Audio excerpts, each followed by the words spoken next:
Hi, welcome to Kiran TV news. నిప్పుతో చెలగాటమాడడం అంటే ఏంటో బోండా ఉమాకు నిన్న ప్రత్యక్షంగా తెలిసి వచ్చింది. అడ్డంగా బుక్ అయ్యాడు. ఇవాళ ఆయన మీద ఒక నివేదిక పవన్ కళ్యాణ్ గారు నేరుగా ముఖ్యమంత్రి గారికి సమర్పించారు. ఇంతకీ ఏం జరిగింది? బోండా ఉమా తాను తీసుకున్న గోతిలో తానే పడ్డాడు. నిన్న అసెంబ్లీ సాక్షిగా ఆయన కొన్ని ఆరోపణలు పవన్ కళ్యాణ్ గారి మీద, ఆయన శాఖ మీద ప్రధానంగా చేశారు. అంటే పవన్ కళ్యాణ్ గారి మీద నేరుగా కాకపోయినా పొల్యూషన్ కంట్రోల్ బోర్డు మీద ఆయన చేసిన ఆరోపణలు నేరుగా పవన్ కళ్యాణ్ గారికే తాకాయి. ఇవన్నీ కూడా చాలామంది మీరు చూసుంటారు. ముఖ్యంగా అసలు పొల్యూషన్ కంట్రోల్ బోర్డు ఉందా, దానికి చైర్మన్ ఉన్నారా, పనిచేస్తున్నారా, రామ్కీ మీద ఎందుకు మీరు చర్యలు తీసుకోలేదు, రామ్కీ అధినేత అయోధ్య రామిరెడ్డితో మీకున్న లాలూచి ఏంటి, ఆయన మిమ్మల్ని ఇన్ఫ్లుయెన్స్ చేశారా, ఆయన దగ్గర నుంచి మీకేం ముట్టాయి అంటూ నేరుగా అటాక్ చేశారు బోండా ఉమా. అంటే పీసీపీ చైర్మన్ ఎవరు? కృష్ణయ్య నియమించింది ఎవరు? చంద్రబాబు నాయుడు గారు. సో వాస్తవానికి దీంట్లో జనసేన ప్రమేయమే లేదు. పోనీ కృష్ణయ్య ఏమన్నా ఇక్కడ పీసీబీ చైర్మన్గా ఆయన ఏమో లాలూచి పడ్డారా అంటే వెంటనే దీని మీద పవన్ కళ్యాణ్ గారు కృష్ణయ్యకు బాసటగా నిలిచారు. అసలు పీసీబీలో ఉద్యోగులు లేరు, పీసీబీకి నిధులు లేవు, పనిచేసేంత శక్తి సామర్థ్యాలు ఈ క్షణంలో పీసీబీకి లేవు. అయినా కానీ ఉన్నంతలో కష్టపడి పనిచేస్తూ ఉన్నారు. ఈ రకమైన ఆరోపణలు కరెక్ట్ కాదు అని చెప్పేసి పవన్ కళ్యాణ్ గారు బోండా ఉమాను హెచ్చరించారు. At the same time bonda Uma గారు మాట్లాడుతూ అసలు ఏదైనా చర్య తీసుకోండి అంటే పవన్ కళ్యాణ్ గారు మాకు చెప్పలేదండి, పవన్ కళ్యాణ్ గారు చెబితే తప్ప మేము తీసుకోలేమండి, పవన్ కళ్యాణ్ గారు చర్యలు తీసుకోవద్దన్నారండి, అసలు పవన్ కళ్యాణ్ గారిని సంప్రదించాలంటే ఆయన అందుబాటులో లేరండి అన్న సమాధానాలు వస్తున్నాయి అని చెప్పేసి ఆయన మాట్లాడారు. నేను దీని మీద పవన్ కళ్యాణ్ గారు చాలా ఘాటుగా స్పందించారు. ఎవరైనా బెదిరించి భయపెట్టి కంపెనీలను బయటకు పంపించాలనుకుంటే అది సాధ్యం కాదు. గత ప్రభుత్వానికి మన ప్రభుత్వానికి ఏమిటి తేడా? వాళ్ళు అదే చేశారు కదా గత ప్రభుత్వంలో. అమర్ రాజా బ్యాటరీస్ పట్ల ఎట్లా అమానవీయంగా వ్యవహరించారు, చివరికి వాళ్ళు పారిపోయి తెలంగాణలో ఫ్యాక్టరీ పెట్టుకున్నారు. అలాంటి స్థితిలోకి మనం కూడా నెట్టేద్దామా పారిశ్రామికవేత్తల్ని? ఇది పవన్ కళ్యాణ్ గారు సూటిగా ప్రశ్నించారు. ఎవరైనా ఈ రకమైన ధోరణి కావాలి అనుకుంటే ఇది కూటమి ప్రభుత్వంలో అమలు సాధ్యం కాదు. ముఖ్యమంత్రి గారు కూడా అదే భాషలో అదే బాటలో ప్రయాణం చేస్తున్నారని చెప్పారు. అయితే మొత్తం పవన్ కళ్యాణ్ గారికి దీని మీద ఒక నివేదిక తెప్పించండి అని చెప్పేసి పీసీబీ చైర్మన్ ఆదేశించారు. వెంటనే పీసీబీ చైర్మన్ కృష్ణయ్య గారితో కూర్చున్నారు. ఎందుకు బోండా ఉమా అంత ఆగ్రహం ఎందుకు వ్యక్తం చేశారు, నేరుగా మన మీద ఇంత ఆరోపణలు ఎందుకు చేశారు, ఏమిటి దీని వెనుకున్న ఆంతర్యం ఏంటని చెప్పేసి ఆయన వెంటనే వాళ్ళకి కబురు పెట్టారు. ఇక్కడ చూడండి, ప్రధానంగా పారిశ్రామికవేత్తలను భయపెట్టం, రామ్కీను మరొకరును లక్ష్యంగా చేసుకోకూడదు, ఉప ముఖ్యమంత్రి పవన్ కళ్యాణ్. రామ్కీపై ఎందుకు చర్యలు లేవంటూ పీసీబీ చైర్మన్ ప్రభావితమవుతున్నారంటూ బోండా ఉమా ప్రశ్న. పీసీబీని అడ్డు పెట్టుకుని బ్లాక్మెయిలింగ్ చేసి ఉపేక్షించమని చెప్పి పవన్ కళ్యాణ్ గారు హెచ్చరించారు. అసలేం జరిగిందనేది అధికారులను పిలిచి నివేదిక ఇవ్వమంటే పీసీబీ చైర్మన్ కృష్ణయ్య గారు వెంటనే దీనికి సంబంధించిన నివేదిక తీగలాగితే డొంక కదిలినట్టుగా అసలు బోండా ఉమా బాగోతం మొత్తం అడ్డంగా బయటపడింది. ఏం జరిగిందంటే ఇక్కడ చూడండి,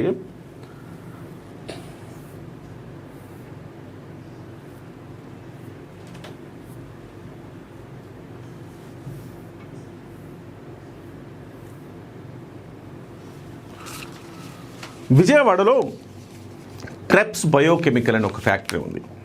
ఆ బయోకెమికల్ ఫ్యాక్టరీలో వ్యర్థాలను నేరుగా జక్కంపూడి కాలనీ వెనక వదిలేస్తున్నారట.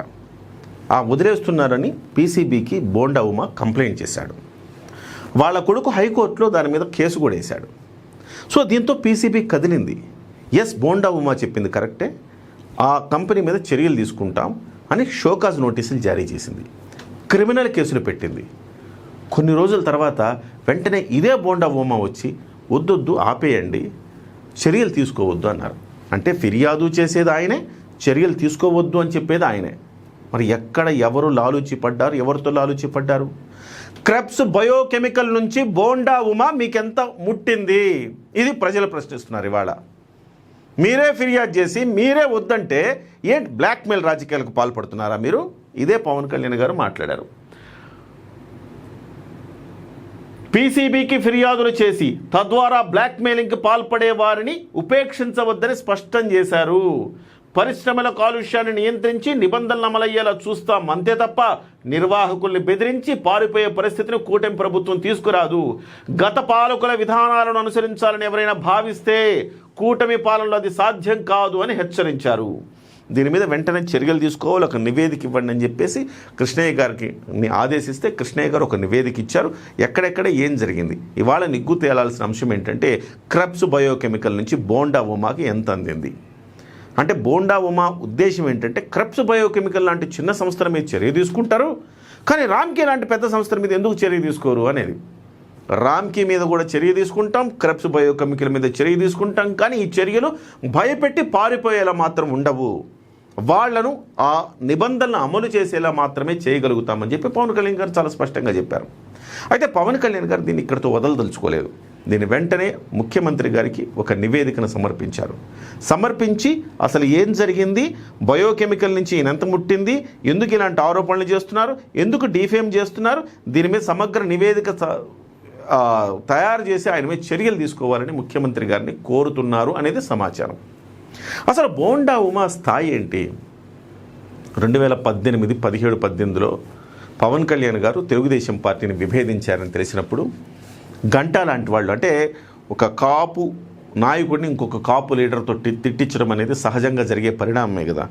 గంటా లాంటి వాళ్ళు నిమ్మకు నీరెత్తినట్టు వద్దులే అని అనుకుంటే ఈయన్ని తీసుకెళ్ళి ఆయన తిట్టించడానికి ప్రయోగం చేశారు. బోండా ఉమా తానేదో పెద్ద కాపులందరికీ ప్రతినిధిలాగా పవన్ కళ్యాణ్ గారిని ఢీకొట్టే ఒక ధీరోదాత్తుల్లాగా తనను తాను భావించుకుని అప్పుడు వచ్చి మాట్లాడాడు. ఆ తర్వాత పవన్ కళ్యాణ్ గారిని ఆ రకంగా గట్టిగా కౌంటర్ చేసినందుకు గాను మళ్ళీ సీటు తెచ్చుకోగలిగాడు, ఓడిపోయాడు, అది వేరే విషయం.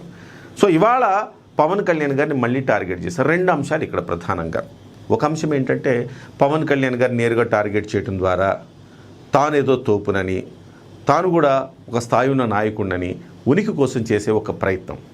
రెండవది తనకు ముట్టిన డబ్బులను, అంటే బయోకెమికల్ నుంచి తనకు వచ్చిన డబ్బుల తర్వాత బయోకెమికల్ మీద చర్య తీసుకుంటే మళ్ళీ తనకు రావాల్సిన వాటాలు తనకు అందవు కాబట్టి నేరుగా మరొక రూపంలో పీసీబీ మీద దాడి చేయటం.